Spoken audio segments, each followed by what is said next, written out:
Hi friends, welcome to this pre-market analysis of Nifty, where on a chart we try to make informed guesses of where buyers and sellers are.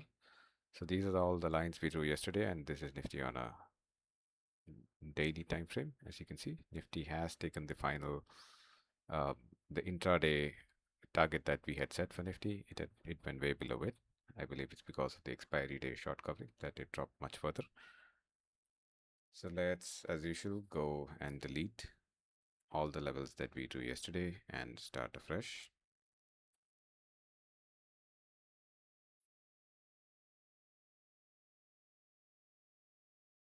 Starting with the monthly time frame. On a monthly time frame, Nifty is bullish. Why is it bullish? It has created a higher low.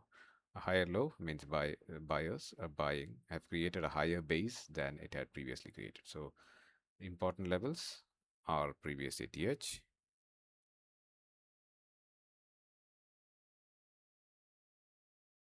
That's from where the this particular selling started.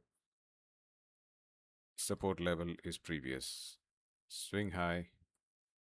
Do not think it has been breached. It can be very misleading because it's a monthly close of a monthly candle that we are looking at, and we still have a good 10 days to go. Everything here could be bought back, and a monthly candle could close above this. And the next monthly target for Nifty is the previous swing low. That's where the biggest buyers in this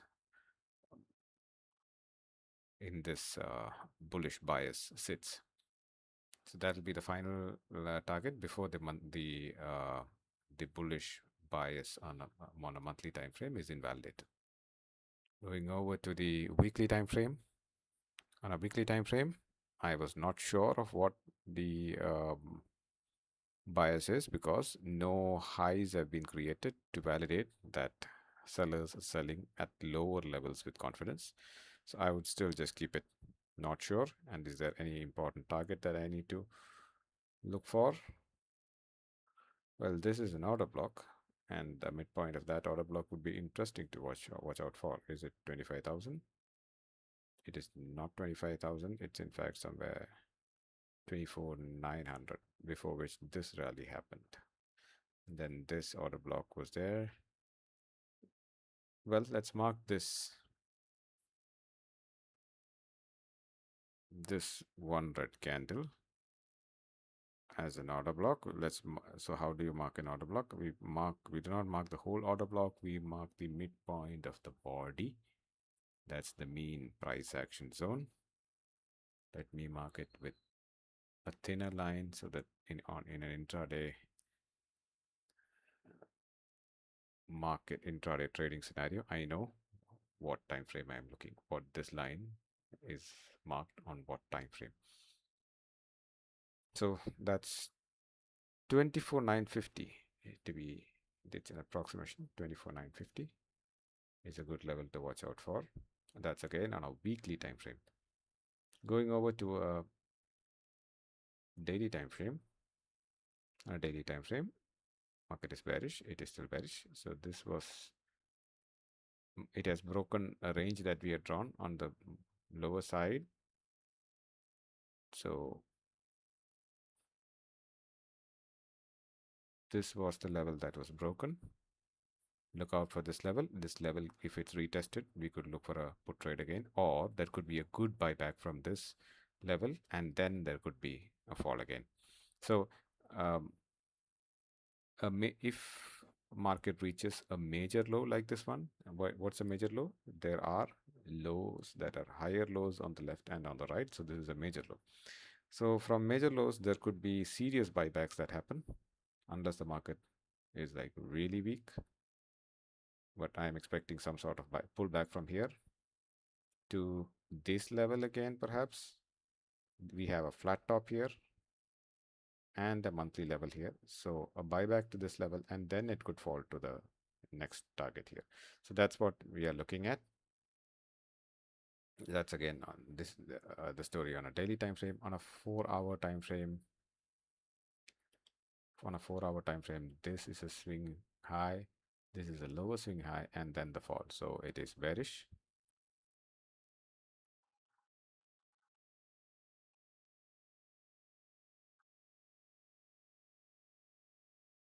And on an hourly time frame,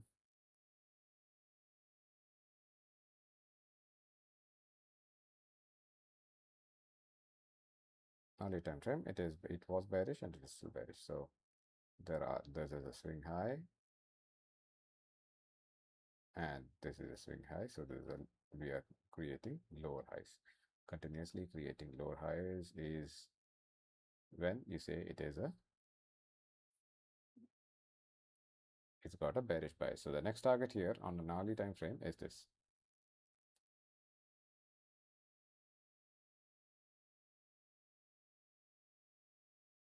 This is 25,050. 25,060 is this time frame that we are looking at, 25,060. And then on hourly time frame, there's another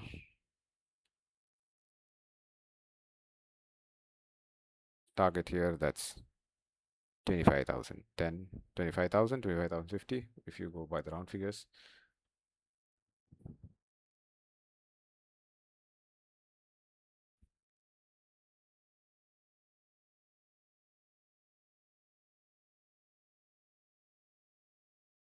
Yes, so there's an order block here, but since there's a major swing low here, and there's a strong bearish momentum in market, so I would think Nifty comes to these levels, 25,000, 20,050, and then 25,000, and then 24,950 in the end. So these are the targets for Nifty.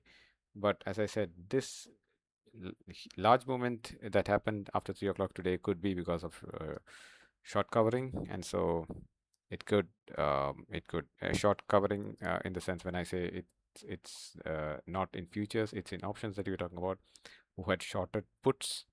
The covering of those put shorters is what I refer to as short covering. So that's what must have happened here. So we may have a pullback tomorrow, and then there could be another leg of fall. That could be a so now if it falls directly from here, I would not be comfortable sitting on a trade. But if it does pull back to any of these levels on the top side, then I would be comfortable buying a put from there. So here we have a fair value gap. Here we have another fair value gap. So let's draw these fair value gaps and see if Nifty retests any of these fair value gaps. There's one here that was created today. There's another one here.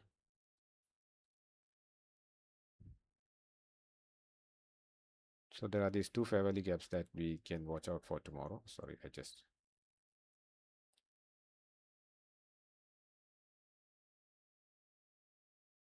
yes, these are the two fair value gaps that we need to watch out for tomorrow. So if Nifty opens somewhere here, test this fair value gap, and then it could fall, or Nifty could open somewhere here, test the fair value gap, the top of the fair value gap here, and then fall, or Nifty could open somewhere, gap down, move up, test the bottom or the top of this fair value gap, and then fall. So any of these scenarios could play out. This is what I will look for tomorrow. Once again, I'm not a certified analyst. I am whatever I am presenting here is only for education purpose. Thank you.